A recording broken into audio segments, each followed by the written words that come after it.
एतिरो ई त जीवन आहे, इहो ई त कमु करिणो आहे। रोज़ भगवान जे भक्तीअ जे द्वारा, गीता जे द्वारा भक्तनि जी कथाऊं छो थी हलनि कि असां भक्तनि वांगुरु बणिजी वञूं। भक्तमाल जो अर्थ छा आहे?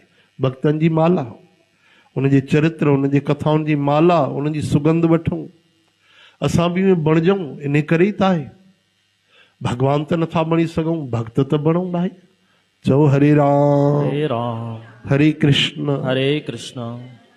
इन करे सजी सजी जी की भी पूरी शरारत मन जी आ, कला मन जी आ, विद्या मन जी आ, भक्ति भी मन जी आ।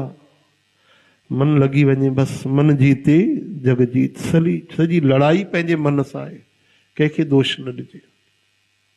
छा असां पंहिंजे मन खे जीतियो आहे? ॿिया माण्हू ग़लति था कनि त ॾाढो ॾाढो दुख थो थिए, हा न। लेकिन इहो ॿुधायो असां पंहिंजो पाण खे पूरो जीतियो आहे? न न। चओ हरे राम हरे कृष्ण हे हरे श्री कृष्ण गोविंद हरे मुरारे नाथ नारायण वासुदेव। इन करे भगवान खे रोज प्रार्थना कयो, दातार कृपा कयो, तव्हां हृदय में वसो, तव्हां मन खे संभालियो, कृपा कयो।